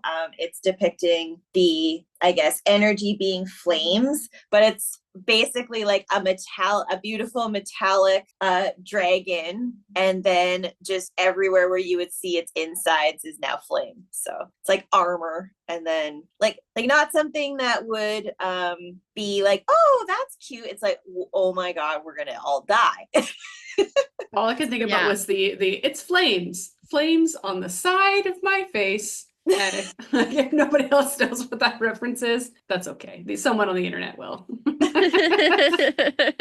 Fair. All right, moving into its stat block, the Hollow Dragon is a huge size undead and can be any alignment. It has an AC of 19 and hit point average of 241. It has a movement speed of 40 feet and a fly speed of 80 feet. Very high stats basically across the board. Strength at the highest at +6, Con and Charisma, though, at +5 modifier, and the rest are still above average with +1 at the lowest in Wisdom and Dex. It has saving throws with Con, Intelligence, Wisdom, and Charisma, and is skilled in Arcana, History, and Perception. We see the usual many damage resistance and immunities and condition immunities. This one is resistant to necrotic damage, immune to poison and radiant damage, and the typical conditions that we see on undead and dragons, in fact. It does have blind sight 60 feet, dark vision 120 feet, and a passive perception of 23. So again, nothing is going to really get by this one. It knows Common and Draconic and comes in at a CR of 18. Again, we see it has, like others, legendary resistances of 3 per day, and it has this reconstruction ability that I described as one of its more unique things. For actions, it has multi-attack where it can make 1 bite attack and 2 claw attacks, but then it can also use Sapping Presence, where each creature of its choice within 60 feet must make a DC 19 Wisdom save, or its speed is halved and it has disadvantage on attack rolls until the end of its turn. On a success, the creature is immune to this ability for 24 hours. Yes, 24 hours. To be honest, I thought that this would be much more interesting than it is. I'm like, Sapping Presence, ooh, and then it's like, oh, your speed is halved and you have disadvantage on attack rolls. Okay. You bore me, you know? Yeah. Yeah. Totally. I'm like, oh, okay, well, whatever. But yes, we get something a little more interesting with its breath weapon. It is an undead creature, but its breath weapon is radiant damage. It recharges on a 5 and 6. It exhales a 60-foot cone in which creatures within that range must succeed on a dex save or take 12d8 radiant damage, half on a success. So I thought that was kind of fun. And finally, it has legendary actions of which it can take 3. It can choose from a claw attack, something called Ghostly Binding, which takes 2 actions. It creates ethereal bindings around a creature it can see within 60 feet, where the target must make a DC 19 strength save or be restrained until the end of the dragon's next turn. Third, it can use Booming Scales, which uses all 3 legendary actions, but it is a sudden, loud, ringing noise, painfully intense, that erupts from the dragon's frame. Each creature within 10 feet of the hollow dragon must make a DC 19 con save or take 7d6 thunder damage, half on a success. So I kind of feel like that is a final Hail Mary. Like if you're actually doing a lot of damage to it, it's getting surrounded because it's only a 10-foot range around it. So I feel like that's when it's just going to pop off this legendary action to do the Booming Scales. However, yet again, I'm a little bit underwhelmed. Why would that take 3 legendary actions to, like, yeah, 76 thunder damage is pretty big, but it's only a 10-foot range around it. So again, I'm like, oh, that could have been maybe a little more intense for a CR 18 hollow dragon. Yeah. But that's just me, maybe. Yeah. Sorry, what was the CR again? You said it was 18. 18. Oh, interesting. Yeah. Yeah. And that's all we get. It's relatively straightforward. It's kind of just like, well, let's make a slightly different version of Undead Dragon for Metallic Dragon specifically. Here we are. Yeah, Mhm. that's fair. Yeah. It's like the gym dragons get the shard, so the metallic dragons get the hollow. Get the husk. Mm-hmm. All right, well, let's raise some dice and see what we can come up with, ladies. 14. 17. 7. Ehlwyn, 16. 16. All right, well, we're up first with Miaca. You won this round. Right. You know, when I was looking at the picture of this, and it's I keep thinking of Theros, Casey. Like, I feel like this would be a dragon like you would encounter maybe in the underworld. I don't know. Mm. That's where my mind went. So I guess as far as for like environmental interactions, you'll see this in just a very like dark, depressing place. And as far as maybe like it's also going to smell like a campfire, but like a campfire of death. It does have like Hades vibes. You know what I mean? Yeah. Yeah. Yeah. Yeah, and I too am also like disappointed at like the booming scales. Like I was expecting a little bit more from that. But Yeah, like why doesn't it have psychic damage or something as well? Because it's like a mhm. painfully intense, loud ringing sound. You would automatically think two things. Kind of like the Yeah. cold and the frightened went together for the one's breath weapon. It's like there could have been two here to make it a little bit more scary. I feel like there could have been for that one like some force damage where you get like pushed back. Like, yeah, like it Yeah. definitely has like it's almost explosion like a feeling. like it's Yeah. a sonic boom. Like Yeah. that's kind of like that's what I was thinking it was going to be. So like I had to reread it as well. Like I was reading it and I'm like, what do you mean there's only thunder damage? I'm like, I feel like there should be force damage or like you get pushed back 10 feet Mhm. or whatever. Or burnt, like something, right? Yeah. Like, Yeah. Something. yeah. Something. Especially when it says it's from like the hollow dragon's frame. Like it's from Yeah. its own shell that it emanates out from. Called Yeah. booming. So I would think Mhm. sonic boom. Mhm. And that would fit Again. with its like last Hail Mary of Yeah. it's being surrounded, so it pops this off to costs- push everything away from it to give it that chance to Like, Yeah, it almost costs like all push and three of stun. its- yeah. it costs all three of its legendary actions, so it damn well better do something. Yeah. Yeah. I agree. All right, Peps, what do you think? I think the only thing that really inspired me in this was like its body turning into 9 different pieces I agree. and Yeah. separating. I think that's the most interesting part about it, other than just the look of it, because it does look really awesome.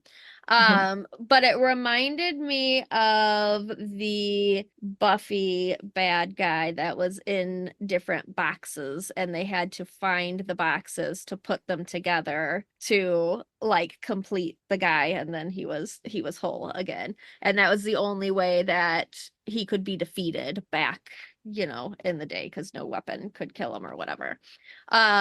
So like if something like that happened where the pieces were put into boxes and separated throughout the world, and it's like, because it's a dragons have cults, they have followers, like it's going to have people behind it that still believe in it, Mhm. trying to find these pieces and put it back together, and your party having to like try and stop that, or witnessing it all happen. Yeah. Neat. Yeah. Elwyn, what about you? I feel like this guy's got like mad Balrog vibes to it from Lord of the Rings. Yeah. And like that's kind of like just from the picture of it and things like that kind of inspired me. I like the fact that it is like the husk of a metallic dragon. And so I feel like for some flavor, you could have it where, the radiant energy inside, like it kind of has the ability to dim it a little bit. And when you first encounter it, all you really hear is like you hear the clink of like the hollow husk. So it almost kind of sounds like a suit of armor or something along those lines. And it's kind of echoing through, just the area that you're in. I'm assuming that you're probably in maybe like an abandoned mine, wherever this guy would have had his hoard, in, like a cave or a dungeon or something like that. So there's going to be some like going on. And then you just see this husk of a dragon. And then all of a sudden it just like the radiant energy, the flames or the lightning or like the mist just kind of erupt out of its body as it tries to engage you. That's kind of what I was thinking. So kind of like very much like Gandalf with the Balrog kind of vibes. Yeah. Like, oh shit. Oh, I feel It that looks for sure. it looks really cool. Yeah. And even like some of the pieces that like it's built from look very elven. Like with like like if you look at the art, it's very like engraved. It's like I do get like a built from pieces of like that were built from like Either, fire like, elven- giants built the pieces that it's built from. Yeah, Right. like elven armor or like dwarven armor type. Yeah. Yeah. Yeah. The only thing that like for me, so like talking in terms of like it's like when you're fighting this thing, we've talked about undead for so long. And radiant damage and all those things have always been something that kills it. Yeah. This is the only thing that we've encountered right now where it is immune to radiant damage and causes radiant damage. Yeah. And so I think that's going to be a big shock for your players. So like, I think that's going to be the thing I want to show off immediately is that yes, you're dealing with an undead, but you're dealing with a very specific and very different undead because what you think is going to hurt it is not going to hurt it. Right. So I think like that is something you as a DM, you would have to make perfectly clear early on in that fight, or have that be a part of the investigation exploration piece that you learn this thing is immune to radiant damage.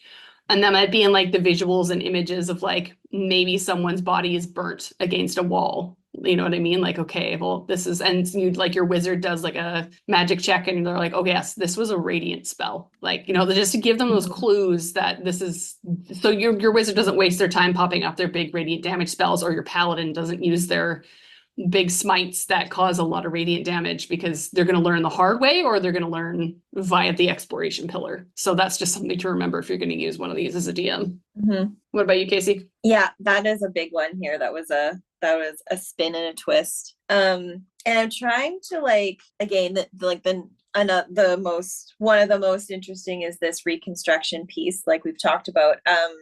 It also doesn't describe, like, it's when the hollow dragon is reduced to 0 hit points, it breaks into 9 pieces, but then it says like after 1d6 days, if all the pieces are still within 6 miles, they teleport back together.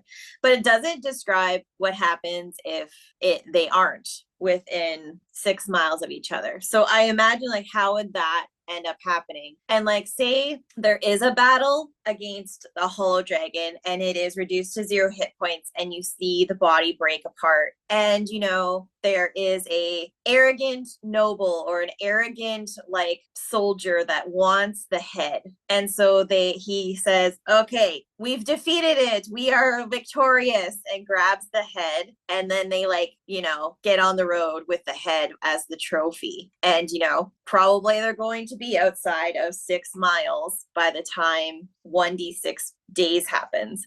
So imagine if you end up that whoever is victorious ends up being king or some sort of high ruler, and they have it like in their throne room, and you walk in and you just see this like metallic dragon head that it looks like just armor because there's no bones, there's no nothing else, and you're just like, what actually happened there?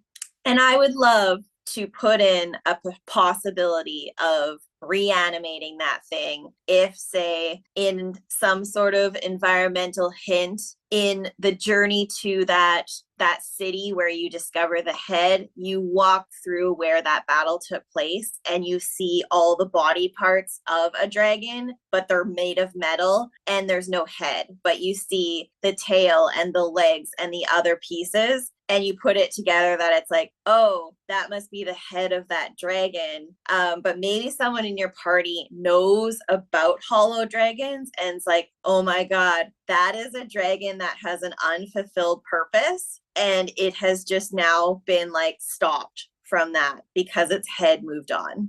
So I don't know, that could be a 1 shot, which probably would end up being 5 shot, but I feel like that could be then a quest. You maybe want to find a way to bring the head back and see if you can bring the hollow dragon back to undead so that it can fulfill its purpose. Maybe you need information from it. Maybe you need its help and you actually need it to fulfill its purpose and you will help it. I don't know. I feel like they left a hole there and maybe it was on purpose, but I think there could be something there that you could play with too. Yeah. I also like the idea of like the cultists that like Peps kind of spoke to. It would be neat if like if someone new separated all of the pieces and then the cult is trying to bring them all together, right? Yeah. In terms of like, Yeah. and then like you actually become like a part of this. They convince you for some reason that like this will do good on the world if we bring this thing back together, and like, and then you do, and then it's all hell breaks loose because our group is very common. We release big evils upon the world on a regular We basis. do. So it fit nicely into our storyline, but for others, maybe not. I thought that's how all parties played. Ours is extra worse. That's not the point, is to bring upon the evil things. Oh, too many evil things on our group. But, all right, team. Let's take it home with the last one. All right, so I have covered dragons, I have covered golems, and I have covered undead. And I shall now combine all of my knowledge into the Dragonbone Golems.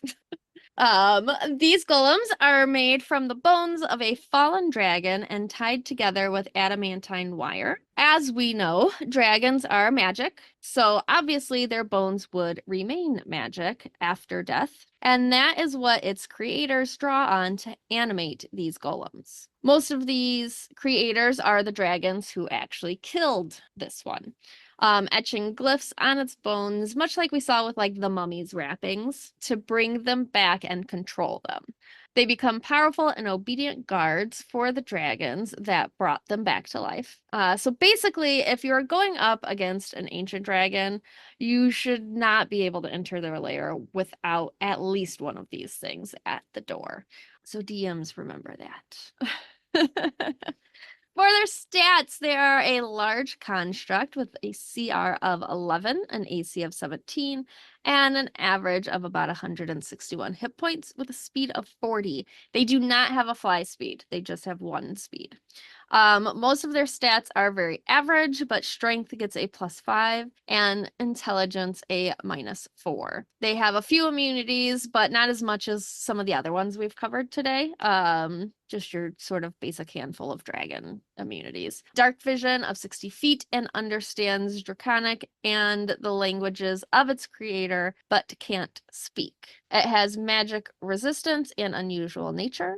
It also has a fear aura. If you are within 20 feet of the dragon, it can choose to have you make a wisdom save. On a fail, you are frightened until the start of its next turn. If you save, you are immune for 24 hours. For attacks, it has 1 pinion and 2 rend attacks.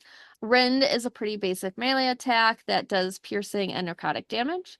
Pinion does piercing damage, and if the target is medium or smaller, it is pinned beneath a bony pinion and restrained. The golem has 2 pinions and can restrain 1 target with each. A creature can free itself with a successful athletics check. We also get a petrifying breath. This has a 60-foot cone of gas. Each creature in the area must make a con save or take 10d6 poison damage and be restrained as it begins to turn to stone. The target must repeat the save at the end of its next turn. On a success, the effect ends. On a fail, the target is petrified. Yikes. Yeah. I think they look really cool. They do look very I think they cool. look amazing. Yeah, I love it. Mm-hmm. I Yeah, will in the say- book. Oh, sorry. Oh, I was just gonna say, in the book, the art is like just a skeleton with like the wires going all across it to sort of tie its pieces back together. Yeah, and to be completely honest, I think the imagery I had in my head is better than the art, in the sense that I feel like the art was like 3/4 of the sketch, but then it was like they didn't finish it. Like I wanted the adamantine wire just looks like pencil lines that are just drawn all over the bones. Yeah. And like when they talk about each bone is etched with intricate glyphs, like where is that piece? Where are the glyphs? They could have added in something cool there. So I feel like that's, I wholeheartedly believe these are cool as fuck to see, but I'm a little disappointed in the final version of the art in the book, which doesn't happen very often. Mm. Yeah, you'd want to describe it a little bit more as a DM, like really get into Yeah. it, right? Yeah. Yeah. Like maybe have the glyphs glow when they get a command. Yeah, Yeah. Something like that. that's great. All right, ladies, let's raise some dice one last time. 15. 5. 3. 16. All right, well, up first then is pets. So with these, like I sort of said, you're not going to enter a like ancient dragon without finding one or more of these. And I like with the petrifying breath, like you're going to come up on a black dragon's lair, right? And just you probably know black dragons are fairly common in the world. You've heard lore, you know what they do. They don't petrify things. So you come up and you see these statues outside of their lair and like start to wonder, like, are we in the right place? Is this a Medusa? Like, is this a Gorgot? Like, what are we coming up against? Is this a basilisk? And it is one of these in the entryway of the Black Dragon's lair, or multiple of these, because I could very much see, like, Black Dragons are all about, like, being very sadistic and like keeping that control over, like, I beat you, I'm better than you, you're gonna be mine now, and I'm gonna control you, and you're gonna be my puppet at the beginning of my layer. So I would definitely put it there, and I would put up a lot of statues and petrified things just to keep your party guessing on what they're coming up against. Yeah. Does it say anything about what happens if the creator dies? It does not. You get like 2 paragraphs. So. Great. Because this is what I was thinking. Like, obviously, these things will get created by things. Like, Mhm. someone creates it, what have you. But then that creator goes and dies. Yeah. Because I wanted to tie them into giants, because giants and golems tend to be existing in the same place. And we all love giants in this household. But all I can think of is the valley where the stone giants exist. Casey, I don't remember what the name of it is, but I didn't Google it. I can't remember it. But where all, like, it's the graveyard where all of the old stone giants who have aged out and have basically become their own tombs exist. I can imagine 1 or 2 of these going there and like basically becoming statues within this graveyard. So if you have a higher CR party walking through this area, you might come across one of these in that little graveyard area in the stone giant space. Right? Like, just to make it a little bit more fun and more exciting kind of thing. So but just because of the way they look, I imagine they would land, sit on top of one of the tombstones, and then just almost petrify itself. But it could be awakened at any point in terms of like, if someone attacks it, touches it, yells at it, whatever, it'll be like, oh, I'm sorry, but I still exist. Like, I just was taking a nap, you know? But I think that'd be a really cool exploration piece if you're ever walking through that space. So yeah. What about Casey? What about you? Yeah, I love that. I love the idea of these being guardians and guards and protecting. I absolutely, if Akra were to defeat, many a dragon in her defense with Tiamat, she would have a whole army of these just like floating around outside her area. It'd be so cool. Kind of thinking again on what happens when it dies, or like when maybe you could probably add some flavor to when it's like creator dies or disappears or is destroyed. Maybe the adamantine wire and the bones are just like magically connected. And so when the energy dissipates from the creator, I want to say like just the bones just fall into a heap, like it's like, well, I guess they kind of did it a little bit in Game of Thrones, where like when the creator is destroyed for like the White Walkers, then the rest that it created just kind of poof or like drop. I want to say that happens where you might be facing an army of these, but then if you can destroy the creator, they all just drop into a pile of bones, and then that's it.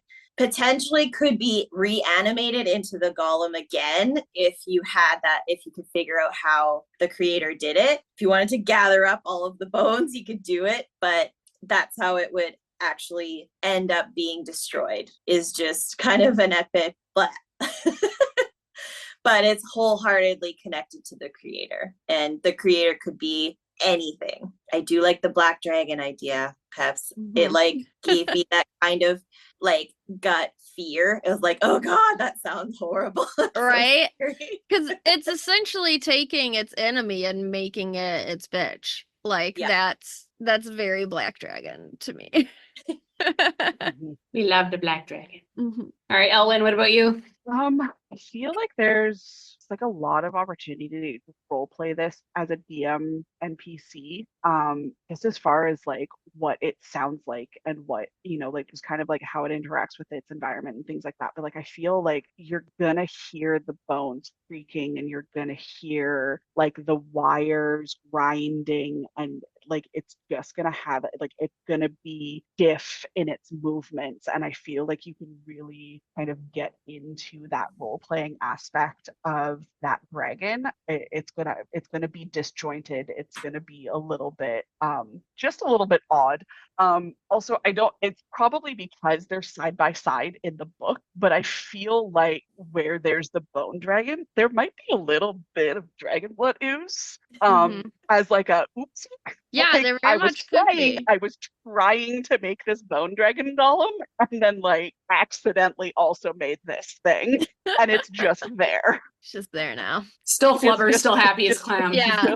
Just Still like just some kind of of the bouncing magic around. leaks out into that puddle of blood over there as they're like trying to make it. Miaca's like, absolutely not. I think it's just because they're side by side in the book, but I just feel like they almost go hand in hand together a little bit. Adorable. All right, Miaca, what about you? I just keep thinking of like body horror and like what it would look like for like a player to be like wrapped up in this thing. Like just terrifying. I think as a DM I would just lean into that description of like this thing just jumps out and grabs one of your players or NPCs and just stabs them to death, and just really leaning into that. I just think it would be very terrifying to be killed by this thing or to be hurt by this thing. It's so spiky. Yeah, I can imagine being wrapped in those wires too, like being cut by them if it grabs you or scratches you. Like there's a lot you can do as a DM with that. Yeah, and those pinions, like I don't think we've ever encountered kind of a more descriptive attack with pinions. Yeah, that's like an interesting one. Yeah. It's like you snag your sweater on one and it just rips your sweater apart, you know? Like, damn it. Yeah. But I mean, it could hold you down and then petrify you. Yep. Also, like you're just fucked. Absolutely. Just get fucked. Yeah.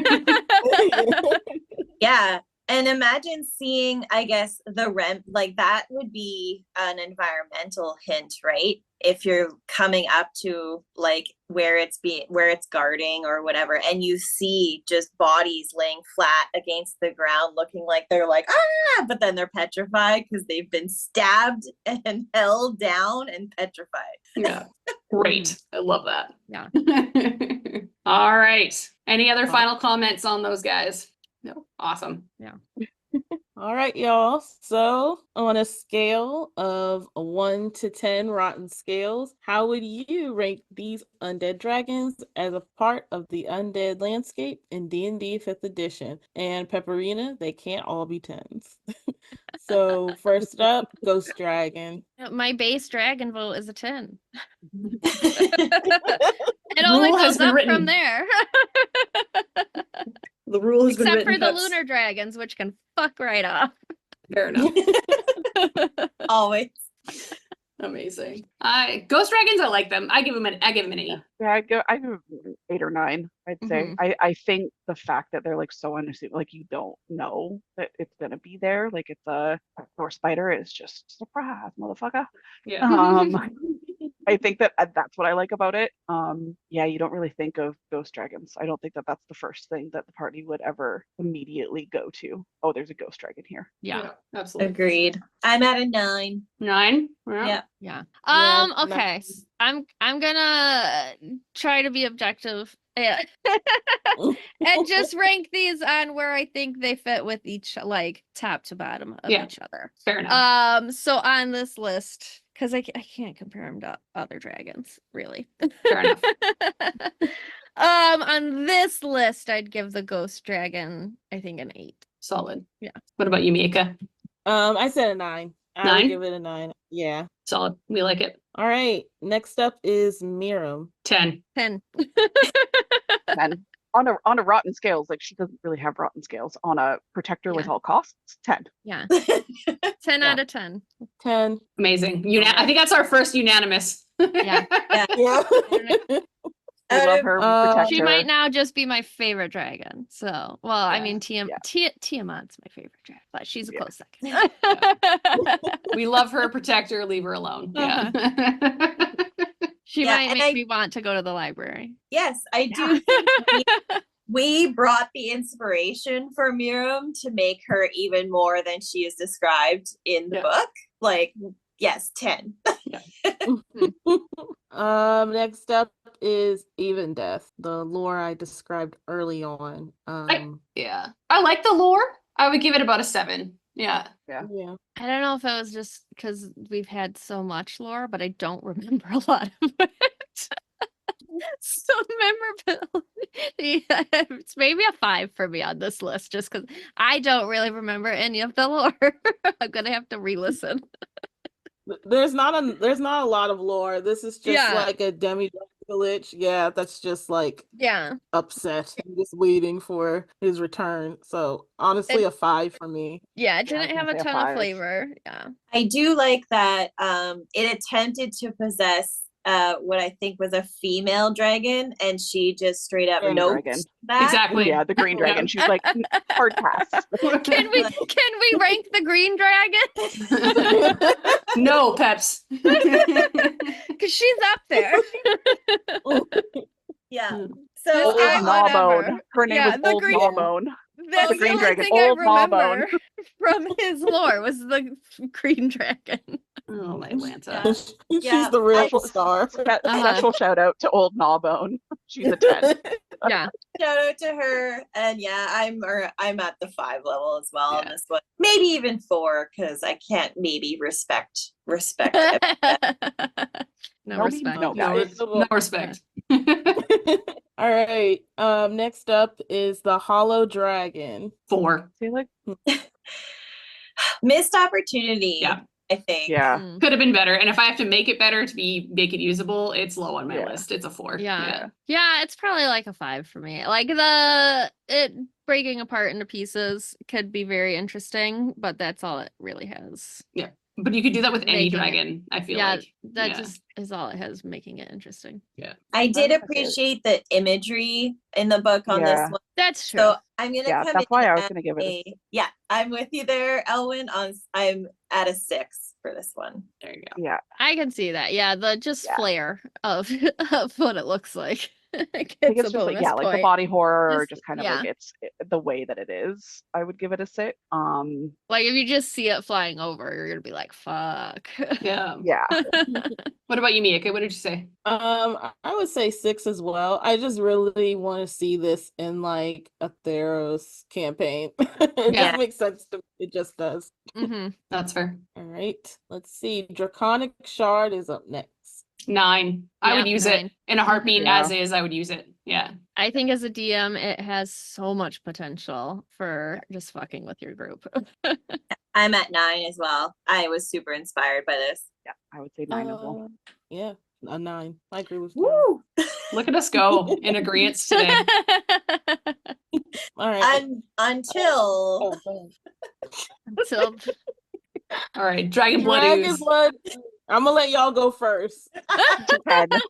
That's a 10 on the adorable scale. Honestly, I'm it's not that I'm not as unimpressed as Miaca is, so I'm gonna give it a 5. I would use this more than a Hollow Dragon or the Ebondeath history, but like then again I did give it a higher road. I would still give it a 5. 5 on my books. Yeah, I think like 6. I think you could find them like just popping up and use them pretty easily. I think they're very easily just Usable. set into a Yeah. yeah. On cutesiness, agreed. It's higher on the scale. On a rotten scales, I'm doing like a 4. Yeah. There you go. With that, I would agree with that. Adorable, yes. Playable, practical. Yeah. What about you, Miaca? She's just over here spinning her hair in anger. Just waiting for her turn. If I could say -0, I would. I mean, I guess that's gonna drive Adam crazy, by the way. Yeah. What even rating is that? Yeah. It's a 0 for me. I have no time for it. I guess it's nice in the grand scheme of cute D&D characters, but like if they were like, "Oh, this is a Dragonblood Ooze," and it's just there, I would just walk right past it. I'm like, moving on to the next task. Yeah, No time for absolutely. it. It's a 0. I appreciate that we took this like partially coagulated pool of blood and turned it cute. We love it. We love to see Yeah. it. Just Yeah. clever. All right. And the last one, Dragonbone Golem. 6. I like them. I think they're I'd say a cool. 5. Good visual, but it bores me. Yeah, I was gonna say a 5. I'd say like a 7 on this list for me. Like I like it more than I think I'd use it definitely more than the Hollow Blood Yeah. or the Hollow Dragon and the Ebondeath for sure. And the ooze. Yeah, I do like the idea of like the ooze accidentally happening while creating this though. Like I Yeah. think you could put Yeah, together that was pretty good. easily. Yeah. I would say that was good. Yeah, I don't know. It's got some interesting things, but maybe not enough for me either. And I was underwhelmed by the art, but inspired by the description of what it looks like. So 6. There you go. I would say 7. It'd be fun to fight, I think. Terrifying to fight too. It's the pinions. I think I said that right. Yeah, That like do it for me. it's pretty cool. Yeah, they're just Alright. holding you down. Mhm. Yeah. Sorry, I just had to throw that out there. Yeah. Well, now Mm. it just went up a point. There you go. You're welcome. Always circles back. Pepperina, it's a bone dragon that holds you down. Come on, girl. All right, now it's an 8. You're welcome again. Well, now it's time to end our funeral procession and wrap up Bring Out Your Undead. If you'd like to discuss what you've heard here today, you can find us on Facebook, Instagram, and at r/itsAmimic. For more episodes on monsters and other D&D topics, you can find us on Apple Podcasts, Spotify, YouTube, or wherever you listen to your podcasts. Thanks for listening to Bring Out Your Undead. If you'd like to support us, we have a donate button on our website, itsmimic.com, as well as a store and a Patreon. You can check the show notes for more details. Thanks again for listening to It's a Mimic, where you never know what you're going to get.